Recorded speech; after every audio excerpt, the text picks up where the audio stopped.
갑자기 왕이 된 나는 내가 무엇을 하고 어떻게 결정을 내려야 할지 아직 잘 알지 못하고 있었다.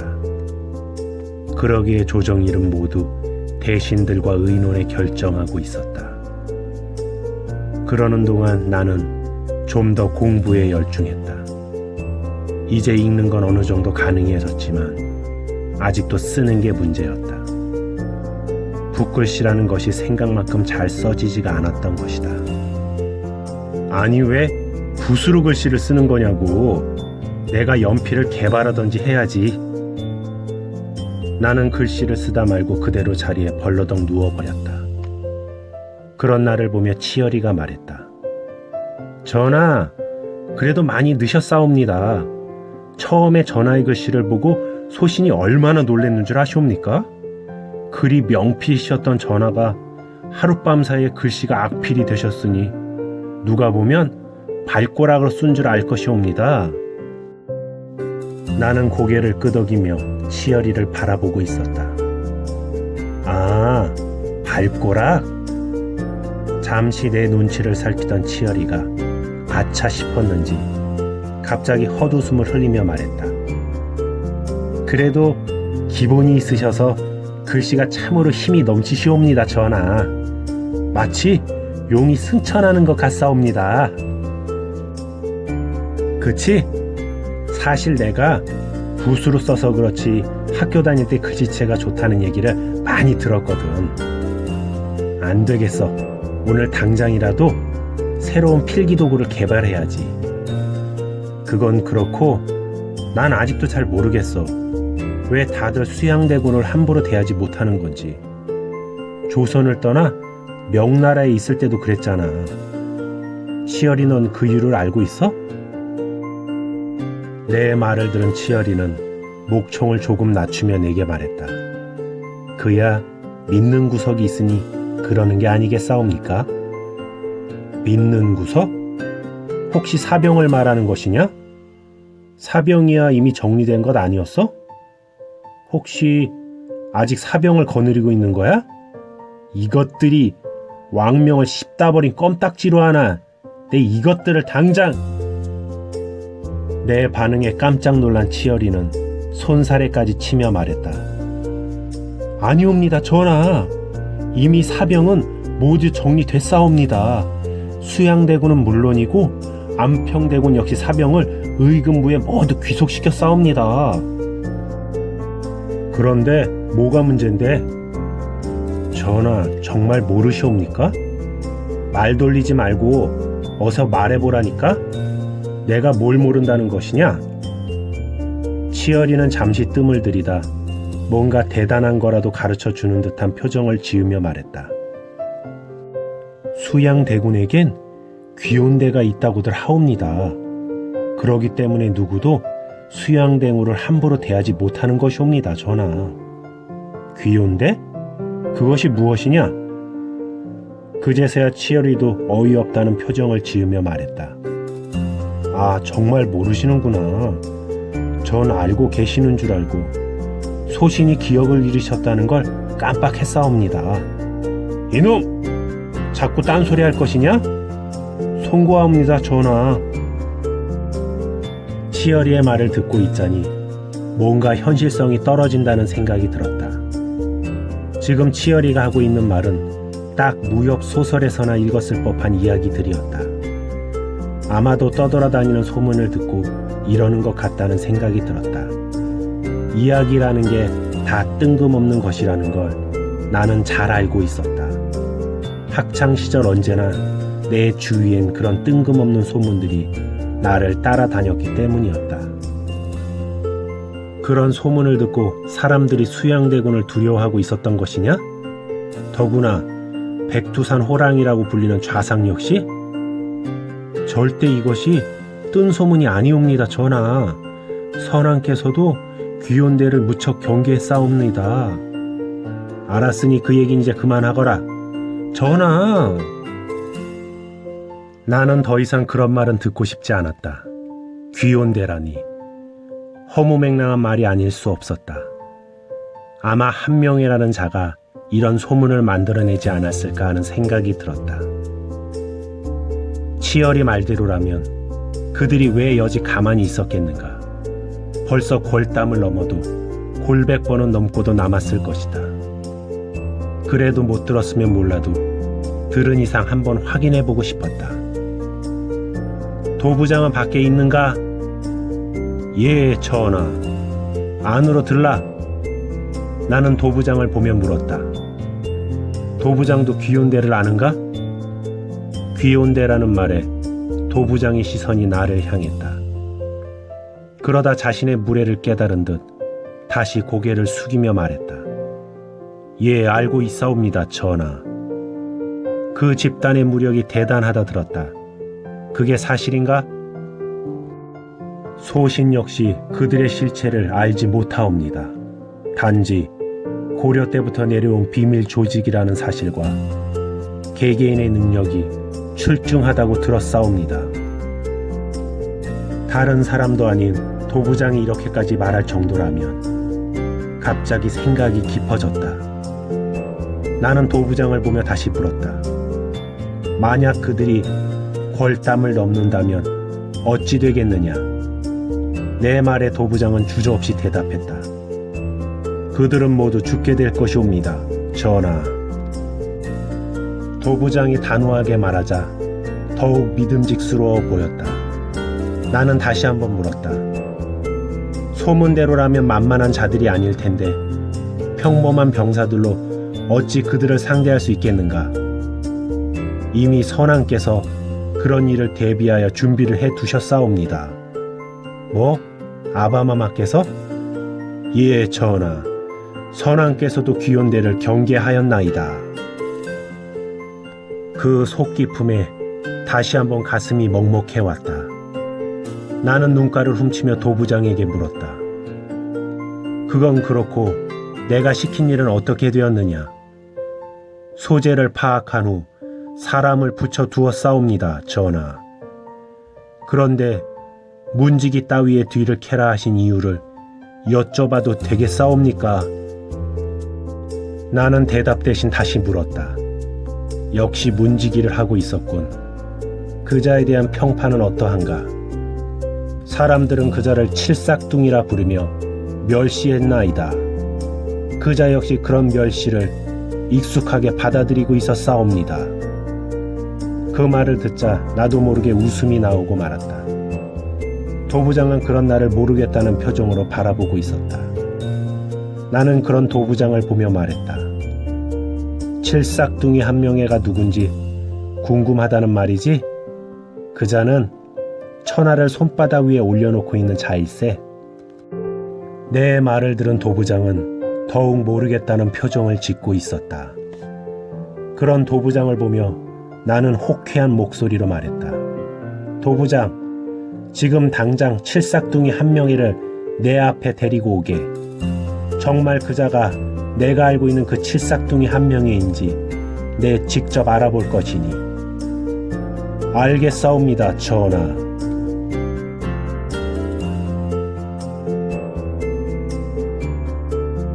누군가를 기다릴 때면 난 늘 신경이 곤두섰다. 그리고 그건 오늘도 마찬가지였다. 나는 표정 없는 시선으로 눈앞을 지그시 바라보고 있었다. 한명회. 이자는 내가 드라마에서 봤던 것처럼 과연 그런 자일까? 아니면 그저 과장된 이야기거리에 불과한 것일까? 한명회는 머리를 조아린 채 눈동자를 굴리며 하명을 기다리고 있었다. 칠삭둥이라는 말이 무엇을 뜻하는지 나는 오늘에서야 알 것 같았다. 나는 한명회를 근정전으로 불렀다. 나는 거만한 자세로 용상에 앉아 한명회를 내려다보고 있었다. 그리고 근정전 주위를 중무장한 갑사들로 둘러싸 놓았다. 그것도 모자라 나와 한명회 사이엔 완전 무장한 운검 둘을 세워 놓았다. 또한 내 곁엔 도부장이 한명회를 주시하고 있었다. 나는 한명회를 보며 말했다. 수양은 역시 대단한 사람인 것 같군. 그대의 마음을 얻은 걸 보면. 전하, 무슨 말씀이시온지. 한명에는 뭐라 말을 해야 했지만 쉽게 입 밖으로 꺼내지 못하고 있었다. 이곳에 감돌고 있는 불길한 기운 때문이었다. 난 자네의 식견에 경악을 금할 수 없군. 아직도 상황이 파악되지 않는 건가? 난 그대를 장자방과 비견하고 있었는데 자네도 알지 않나?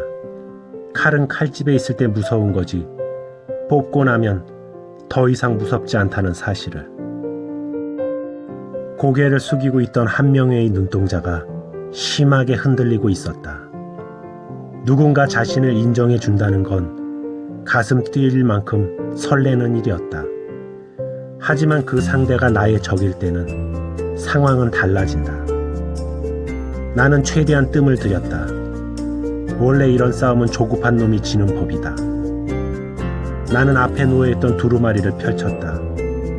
그곳엔 내가 한명희한테 묻고 이야기할 내용이 빼곡히 적혀 있었다. 나는 한명희에게 말했다. 짐은 어려서 큰 깨달음을 얻었다. 어느 날 천문을 살피니 선왕의 치세가 끝나가고 있음을 알게 되었다. 나는 슬프고 괴로웠으나 선왕 주위를 맴돌고 있는 역천의 기운으로 인해 그러지 못하였다. 짐은 쇠자국을 나와 선왕 곁에서 배우길 청했다. 그동안 짐은 천하를 두루 살펴보았노라. 그때 짐의 시선을 끈 자가 수양과 안평이었다. 짐은 수양대군을 주목하고 있었다. 그러다 수양이 가장 아픈 곳을 찾게 되었지. 바로 자네더군. 유방에게 장량이 없었다면, 유비에게 제갈공명이 없었다면 과연 역사는 어떻게 됐을까? 문득 한명의 그대라면 어떤 식으로 시작했을까 생각을 해보았네. 짐이 그대라면 어떻게 했을까? 우선 좌상인 김종서를 치지 않았을까? 수양이 몇몇 수하를 거느리고 대호가를 찾아가 직접 좌상을 척살하는 것이 가장 이상적이라 생각이 들더군. 그리고 살생부를 만들어 중신들을 정리하는 거지. 자네 생각은 어떤가? 고개를 들어 나를 바라보고 있는 한명의 얼굴은 하얗게 질려 있었다. 그는 무엇인가를 직감하고 있는 것 같았다. 나는 한명회를 보며 말했다. 수양대군과 안평대군은 뛰어난 능력과 커다란 야심을 가진 자들이다. 그런 그들 중 그대가 수양대군을 선택했다는 것은 수양이 더욱 군왕에 가깝게 느껴졌기 때문이었겠지. 아니 그런가? 한명회는 하얗게 질린 얼굴로 말했다. 듣자옵기 망극하옵니다 전하. 어찌 그런 말씀을 하시옵니까? 한명회는 가늘게 몸을 떨고 있었다. 그런 한명회를 보며 나는 더욱 힘주어 말했다. 짐이 그대를 찾을 때까지 그대는 기다리고 있었어야 했다. 강태공의 심정으로. 그랬다면 짐은 그대와 천하를 논하고 있었을 것이다.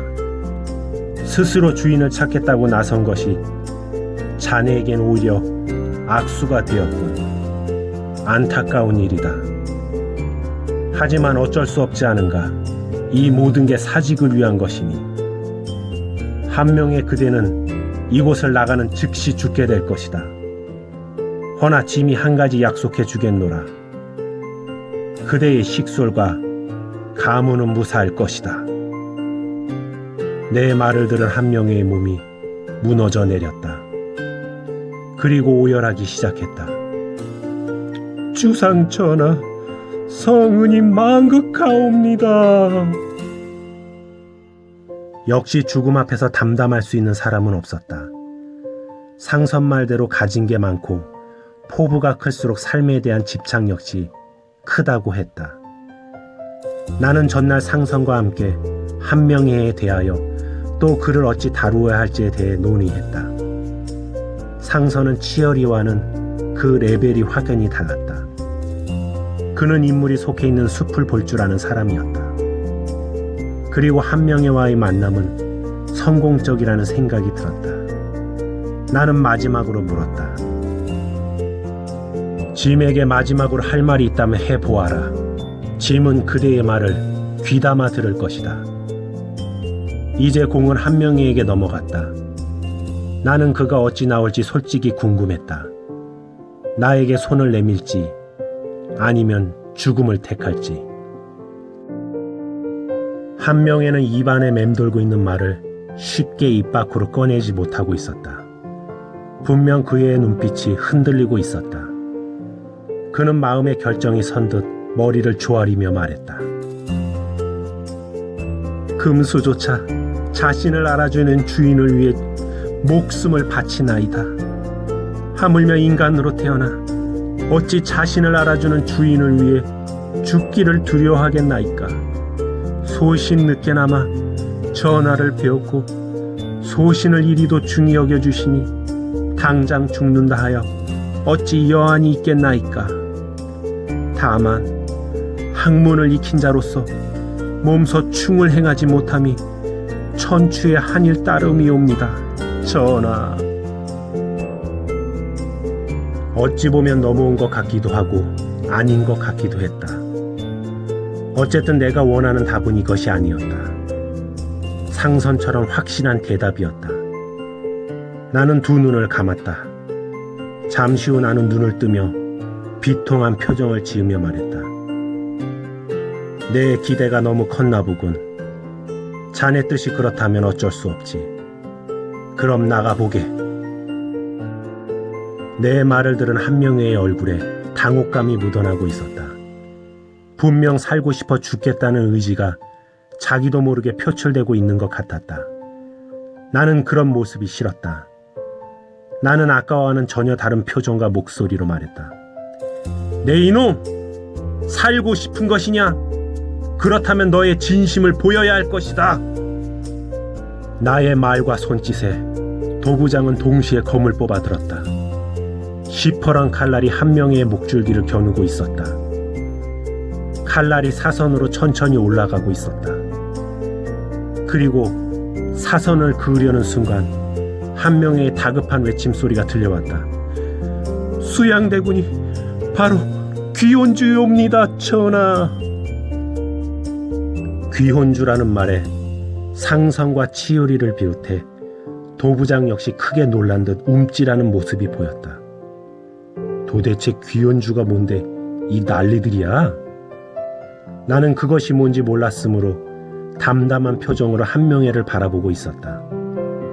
그런 나를 본 한명희는 절망하는 듯한 표정을 지으며 말했다. 알고 계셨나이까? 어떻게 그걸? 아무래도 이것이 무척 중요한 내용인 것 같았다. 이러다 만약 들통이라도 나면 큰 낭패를 볼 수도 있다는 생각이 들었다. 나는 최대한 표정을 유지하며 담담한 목소리로 말했다. 그대에게 정보를 얻고자 함이 아니다. 짐은 그대의 진심을 듣고 싶을 뿐이다. 그제서야 한명희는 내 앞에 부복하며 자신이 알고 있는 모든 것을 이야기하기 시작했다. 들으면 들을수록 놀라움의 연속이었다. 마치 한 편의 무협 영화를 보는 듯했다. 젠장, 도대체 뭐가 어떻게 돌아가는 거야? 그리고 정말 여기가 내가 아는 조선 맞아?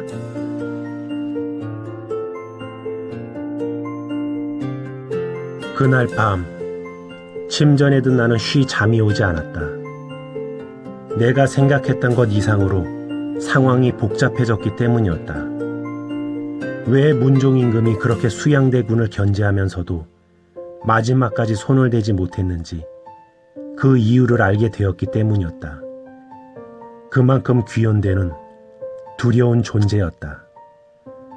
더구나 한명희의 말에 의하면 김종서 역시 눈에 보이는 것 이상의 힘을 지니고 있다고 했다. 바로 변방의 야인들이 김종서를 따르고 있다고 했다. 그의 한마디면 10만 여진이 한양을 향해 해일처럼 몰아칠 거라고 했다. 나는 이불을 박차고 몸을 일으켰다. 아무리 생각해도 말이 되지 않았다. 김종서가 여진을 토벌하여 육진을 개척한 것이 아니었나?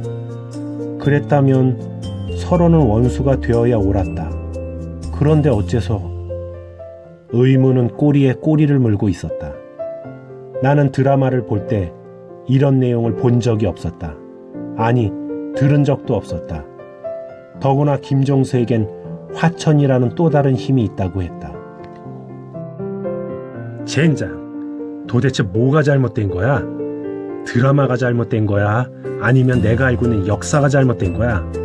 도대체 뭐가 잘못된 거냔 말이야. 생각을 하면 할수록 더욱 복잡해지기만 했다. 이러다 날 새겠군, 날 새겠어. 나는 다시 자리에 눕다가 문득 살인이라는 말이 떠올랐다. 조선하면 살인, 명분 하나에 죽고 사는 자들. 분명 명분과 정통성은 나에게 있다. 나는 다시 몸을 일으켰다. 그래, 우선 각 지역에서 명성이 자자한 유생들을 불러 모으는 거야. 언론만큼 무서운 것은 없는 법이거든. 답답했던 마음이 한결 편해지는 기분이 들었다. 앞으로 내가 해야 할 일들이 한두 가지가 아닐 것 같군. 나를 너무 띄엄띄엄 보는 것 같은데 다들 지금 실수하고 있다는 걸 내가 똑똑히 보여주지. 그리고 이 조선이라는 나라 내가 뿌리부터 완전히 바꿔주겠어. 갑자기 투지가 일었다. 그러자 한결 마음이 편해졌다. 그래서일까? 나는 편한 마음으로 잠자리에 들 수 있었다. 나는 다음날 성산문과 신숙주를 불렀다. 역시 말을 섞어보니 똑소리가 나는 인물들이었다. 특히 성산문은 신숙주와는 달리 자기 주장이 강했다. 나는 상선이 가르쳐준 인자하면서도 위험 있는 미소를 짓고 있었다. 그런 나를 보며 신숙주가 물었다. 전하, 소신들을 부르셨나이까? 두 분께 특별히 부탁드릴 말이 있어 이렇게 찾았습니다. 내 말을 들은 성산문은 황공한 듯 머리를 조아리며 말했다. 전하, 받자옵기 민망하옵니다. 어찌 신하에게 부탁이라는 말을 하시옵니까? 하명하시면 신들은 따를 것이옵니다. 행동이나 말투가 내 마음에 쏙 들었다. 거저 사육신이 된 게 아니라는 생각이 들었다. 나는 웃으며 말했다. 짐이 두루 살피던 중 각처에 은둔하고 있는 숨은 인재들이 많다 들었소. 짐은 그들을 조종으로 들여 함께 국정에 힘쓸까 하오. 그대들은 짐의 뜻을 살펴 숨은 인재들을 찾아 두루 추천해 주길 당부하기 위해 이렇게 불렀소. 더하여 전국에 있는 젊은 유생들과 함께 경연을 펼칠까 하오. 이 또한 그대들이 준비해 주기 바라오. 내 말을 들은 두 사람은 크게 기뻐했다. 두 사람 역시 젊은 인재들을 발탁해 등용해야 한다는 주장을 펼치고 있었기 때문이었다. 더구나 왕과의 경연은 누구나 꿈꾸는 일이었다. 나는 그 이야기를 상선에게 듣는 순간 나 역시 해볼 만하다 생각했다. 기존의 훈구 대신들보다는 때묻지 않은 젊은 유생들이 나에겐 더 힘이 될 수 있었기 때문이었다.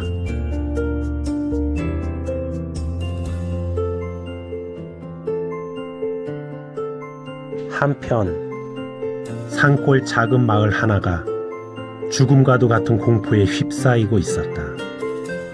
동시에 살을 에일 듯한 바람과 무수한 그림자만이 고통에 찬 비명을 지르며 소리 없이 무너져 내리고 있었다. 번쩍! 머리를 산발한 채 은빛 호선을 그릴 때마다 사방으로 피보라가 일고 있었다.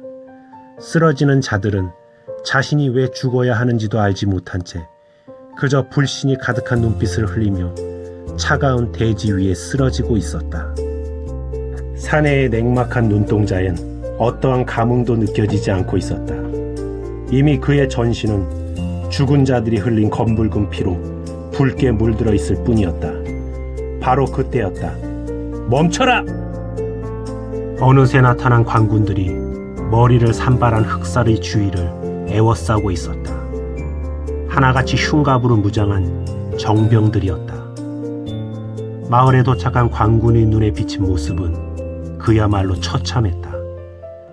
그 흔한 개 짖는 소리 하나 들리지 않을 만큼 보이는 모든 것이 죽음으로 변한 후였다. 20여 명의 관군들은 한치의 틈도 허락하지 않은 채 피를 뒤집어 쓰고 있는 흑사를 향해 창끝을 겨누며 소리쳤다. 꼼짝 마라! 그리고 당장 무기를 버리지 못할까? 반항하면 죽음뿐이다. 피로 번들거리는 흑사를 향해 비명처럼 외치는 관군의 목소리가 가늘게 떨리고 있었다. 이미 주인은 죽은 자의 혈향으로 숨조차 쉬기가 어려울 정도였다. 더구나 사내를 포위하고 있는 관군들의 발밑 또한 흘러내린 피로 흥건한 상태였다. 병사들은 사내를 향해 시퍼런 창을 겨눈 채 포위하고 있었으나 알 수 없는 두려움에 섣불리 다가가지 못하고 있었다. 그 사이 뒤쪽에 있던 궁병들이 화살을 꺼내 피를 뒤집어 쓰고 있는 흑사를 향해 겨누었다. 그런 모습을 바라보던 흑사의 입가에 비릿한 미소가 일었다. 그리고 그것이 사라지는 것만큼이나 빠르게 흑살이 겁날이 가로로 빠르게 원을 그었다. 동시에 겁날로부터 은빛 검기가 빠르게 뻗어나갔고 관군들이 몸속으로 스며들었다. 그것이 끝이었다. 철퍼덕. 소름 끼치는 둔탁한 소리와 함께 20여 명의 관군들의 몸이 상체와 하체로 분리되며 그 흔한 비명 한 번 지르지 못한 채 허무하게 무너져 내렸다. 더 이상 마을엔 살아있는 자는 아무도 없었다. 그저 어둠 같은 주검만이 마을 전체를 휘감고 있을 뿐이었다. 그리고 그런 마령검의 행동을 몰래 주시하던 그림자마저 흔적도 없이 사라져 버렸다. 어느새 흑살의 눈동자가 복면인이 사라진 방향을 주시하고 있었다. 쥐새끼 같은 놈. 그리고 눈가에 흐르는 불길한 미소만이 스산한 분위기를 더욱 자아내고 있었다. 어느새 사내의 머리 위로 스산한 눈방울만이 죽음을 애도하듯 처량하게 휘날리고 있었다.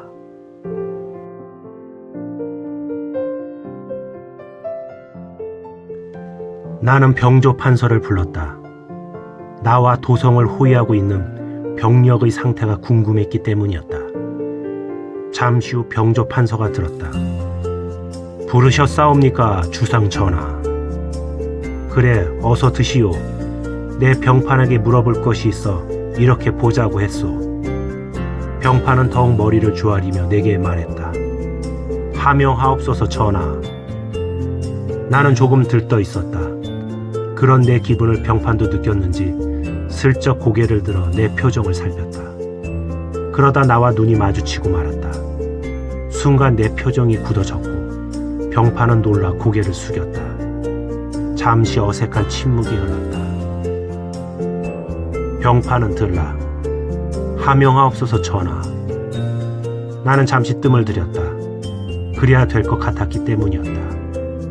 그러다 나는 한결 부드러워진 목소리로 말했다. 병판, 궁에 대한 경비는 이상이 없겠지? 내 물음에 병판은 자신있게 대답했다. 소신이 하루에도 수차례 경비 상태를 확인하고 있사옵니다, 전하. 나는 얼굴 가득 흡족한 미소를 지으며 말했다. 병판, 그대 말을 들으니 내 마음이 한결 편안해지는 것 같소. 그대와 같이 맡은 바 임무를 한치의 소홀함도 없이 수행하는 덕에 나라가 이리 평안할 수 있는 것이요. 그대야말로 진정한 충신이요. 망극하옵니다, 전하. 이 일은 소신이 해야 할 일이옵니다. 소신이 있는 한 한치의 소홀함도 없을 것이옵니다. 충신이라는 말에 병판의 마음은 들떠 있었다. 나는 병판 쪽으로 얼굴을 들이밀며 다시 물었다. 그럼 도성에 대한 경비는 어떠하오? 그 또한 이상이 없겠지요? 병판은 내 하문에 아까보다 더 힘주어 말했다. 소신 매일같이 병력들과 무장 상태를 확인하고 있나이다. 소신이 있는 한 도성 근처엔 개미새끼 한 마리도 얼씬거리지 못할 것이옵니다, 전하. 나는 큰 소리로 웃으며 만족감을 표시했다. 병판이 있어 짐의 마음이 한결 든든하오. 망극하옵니다, 전하. 그런 병판을 나는 신뢰가 가득한 눈빛으로 바라보고 있었다. 무릇 군대라 함은 언제 어떠한 상황에서든 전투에 임할 준비가 되어 있어야 한다. 특히 그곳이 이곳 도성이라면 더 말해 무엇하겠는가. 어떠한가 병판. 이곳을 지키는 군대 역시 그러한가? 소신 역시 그 점을 매우 중히 여기고 있사옵니다, 전하. 그리하여 소신 매일같이 병사들을 질책하며 점검하고 또 점검하고 있사옵니다. 그러니 염려하지 마옵소서, 전하. 소신이 있는 한 한치 소홀함도 없을 것이옵니다. 그 말을 들은 나는 기다렸다는 듯이 말했다. 병판, 그대의 말을 들으니 짐 또한 마음이 흐뭇하도다. 그리고 병판 그대가 그렇게까지 말을 하니 짐 또한 군의 모습을 한번 보고 싶구나. 적이 한양을 향해 몰려오고 있는 것을 가정하여 동원 가능한 모든 병력을 소집하라.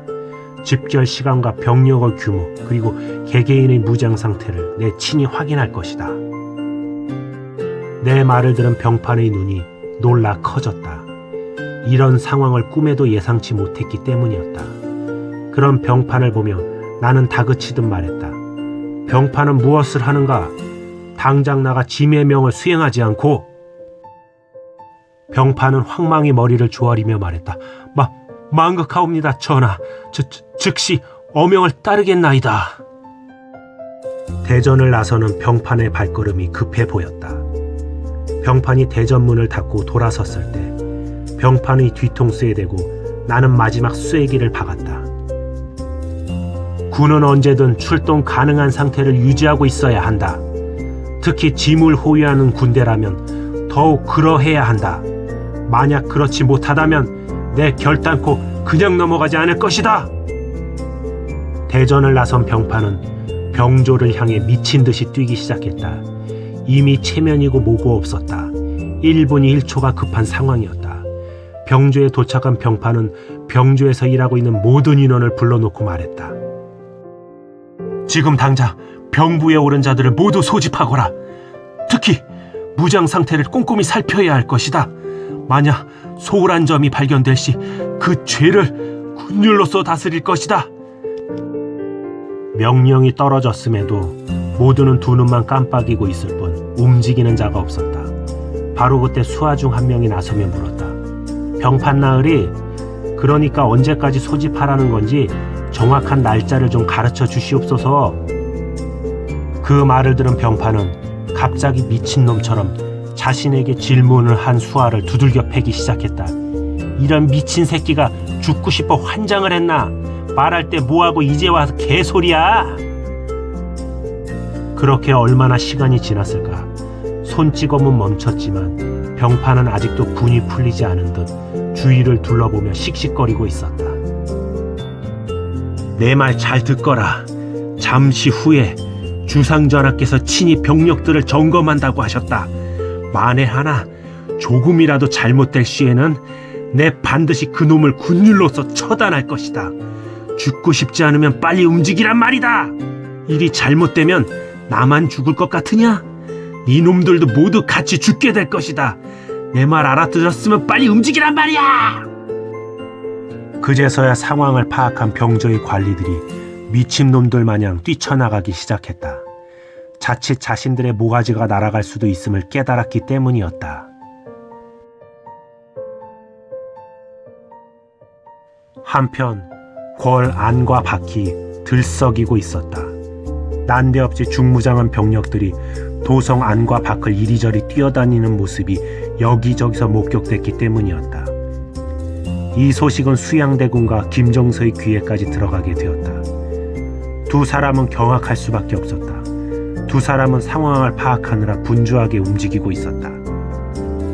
수양대군의 입장에선 분명한 위협으로 다가왔고 김종서의 입장에선 군권을 장악하고 있던 자신의 권한 밖에서 이런 일이 일어나고 있었기 때문이었다. 그날 오후 거짓말처럼 광화문에서부터 홍인지문에 이르기까지 완전 무장한 병력 1만이 집결했다. 백성들은 몰려나와 그 놀라운 광경을 보며 환호성을 터뜨리고 있었다. 이게 다 무슨 난리래? 북방에 있는 야인놈들이라도 쳐들어온 거 아니야? 그건 아닐 거구먼. 그랬다면 일이 조용할 리가 없지. 양반 놈들이 누군데 벌써 피난을 가도 골백 번은 갔을걸? 그럼 이게 무슨 난리래? 혹시 외놈들이 노략질이라도 하러 왔나? 그랬다면 벌써 포구의 소문이 자제했을걸? 그럼 도대체 저 병사들은 다 뭐여? 낸들 아나? 나라님이 하는 일을? 나는 광화문 위에 올라 도열에 있는 병사들을 내려다보고 있었다. 장관이었다. 병사들을 보고 있자니 흥분이 되고 등줄기가 짜릿했다. 나는 곁에 있는 수양대군과 안평대군을 보며 말했다. 저 병사들 속에 수양대군과 안평대군이 보낸 사병들도 포함되어 있습니다. 저리 속해 있으니 얼마나 보기 좋습니까? 안 그렇습니까? 그러하옵니다, 전하. 참으로 옳은 결정이셨사옵니다. 수양대군의 말을 듣던 나는 대신들을 향해 말했다.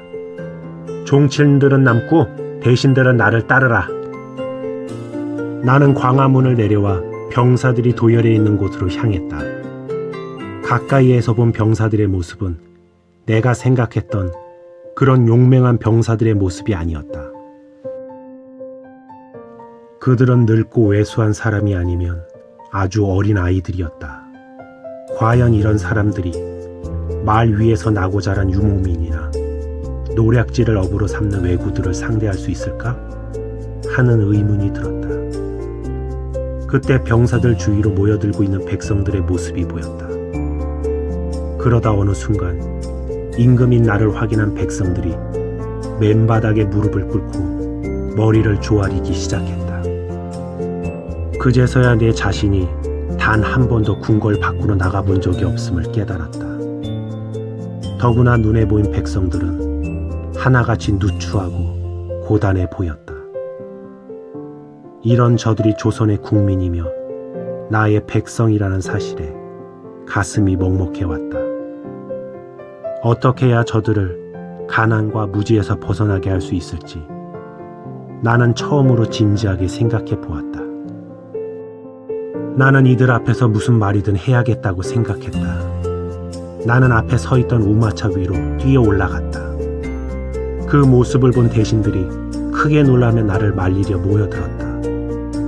나는 우마차에 오르자마자 백성들과 병사들을 향해 소리쳤다. 친애하는 국민 여러분, 그리고 불철주야 국가와 국민을 수호하느라 여념이 없는 국군 장병 여러분, 저 국왕입니다. 여러분들의 임금입니다.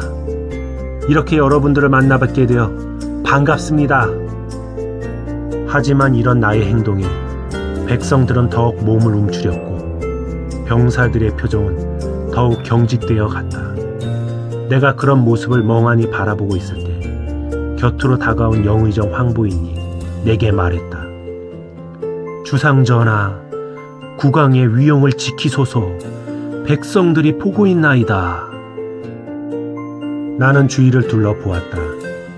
내 눈에 보이는 건 긴장과 두려움으로 경직된 얼굴 위로 유리알처럼 빛나고 있는 검은 눈동자들 뿐이었다. 나는 이들과 소통하고 싶었을 뿐이었는데 뭔가 내 생각이 틀렸다는 기분이 들었다. 나는 말없이 마차에서 내려와 궐 안으로 발길을 돌렸다. 그날 밤 나는 쉽게 잠을 청할 수가 없었다. 나는 처음으로 내가 이 나라의 국왕이라는 사실을 깨닫고 있었다.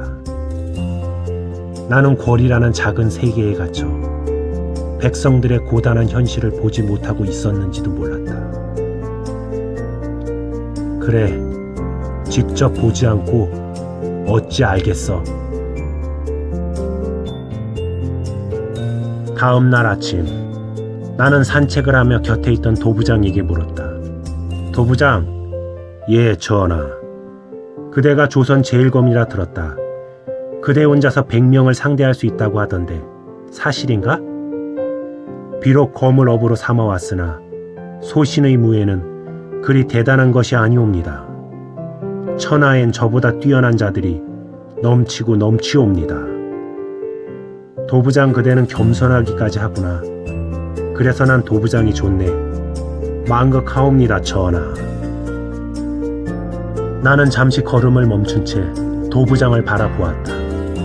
내 시선을 느낀 도부장은 더욱 허리를 숙이며 예를 갖췄다. 백성들의 고단한 삶을 내 두 눈으로 직접 확인해 보고 싶네. 그대가 날 지켜줄 수 있겠나? 내 말을 들은 도부장은 잠시 생각에 잠기는 듯 했다. 그러다 마음의 결정이 선 듯 내게 부복하며 말했다. 상선과 의논하소서. 답을 일러줄 것이옵니다. 상선? 나는 하루 일과를 마친 후 침전으로 상선을 불렀다. 부르셨사옵니까, 전하? 나는 반색을 하며 말했다. 궁궐을 나가 백성들이 사는 모습을 내 직접 보고 싶네. 상선은 깜짝 놀라며 말했다. 지금 미행을 나가시겠다는 말씀이시옵니까, 전하? 그래, 미행. 바로 그거야. 드라마에서 봤는데 미행이라는 말이 생각이 나지 않더라고.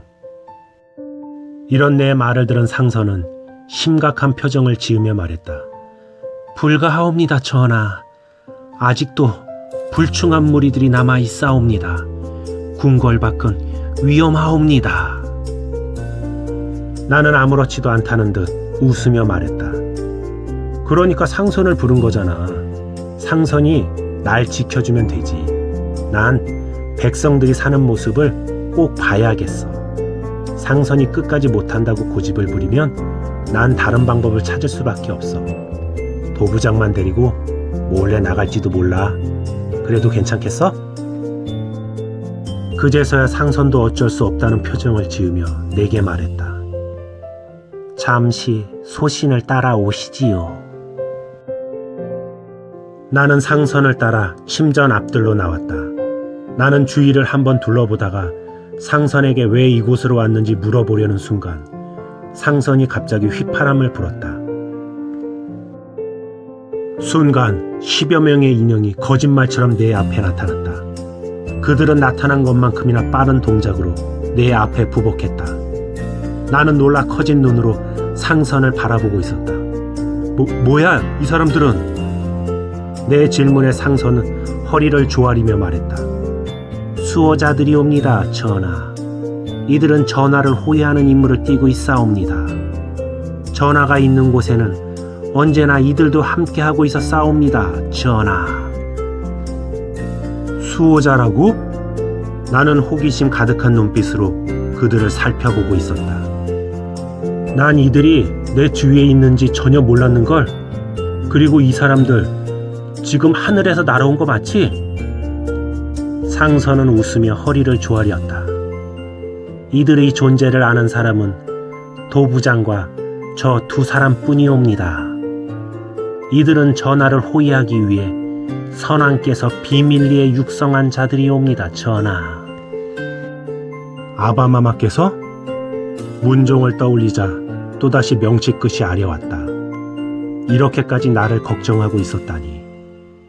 나는 갑자기 이들을 시험해보고 싶어졌다. 나는 품속에서 작은 옥패를 하나 꺼내 부복해 있던 자들을 향해 힘껏 던졌다.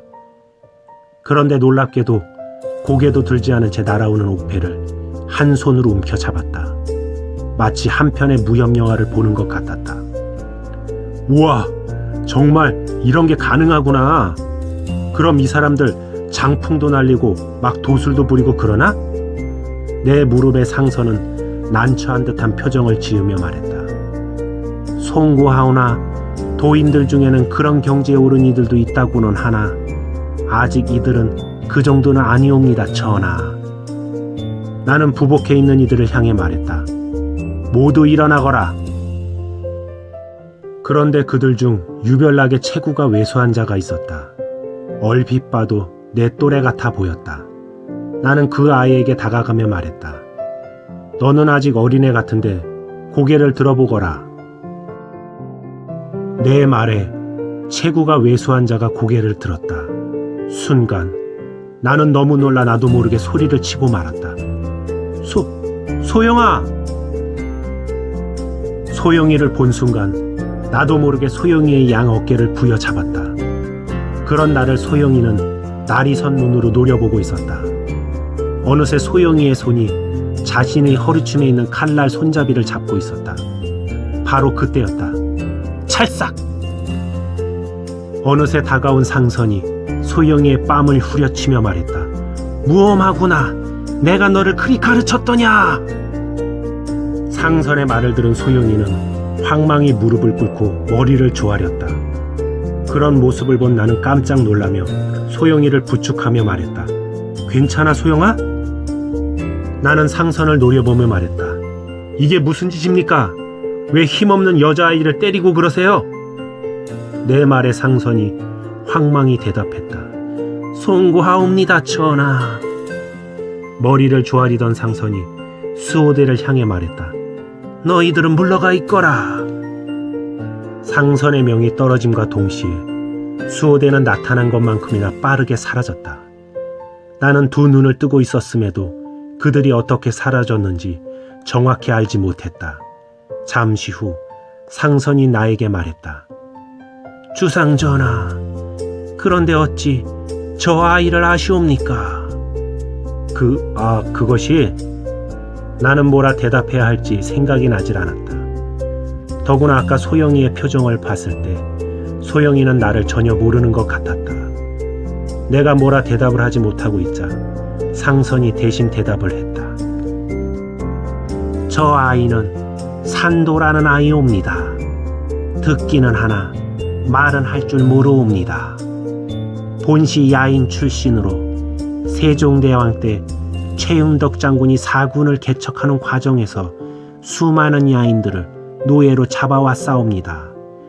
그들은 노역 과정에서 태반이 목숨을 잃었고 부모를 잃은 아이들을 따로 거두는 과정에서 일부가 궁으로 들어왔나이다. 원래는 무스리로 궁에 들어온 아이였으나 성정이 사납고 포악하여 큰 벌을 받게 되었으나 다행히 제 눈에 띄어 수호대에서 기르게 되었사옵니다. 원래는 중궁전을 수호하기 위해 길러졌으나 아직 중전께서 계시지 않는 까닭으로 전하의 호의를 위해 투입하고 있는 중이었사옵니다. 비록 계집이긴 하나 수호대에 있는 사내 10명도 저 아이를 상대하지 못할 정도로 야수의 본능을 타고난 아이옵니다. 나는 그 말을 듣는 순간 상선에게 말했다. 저 아이 이름이 산도라고 했지?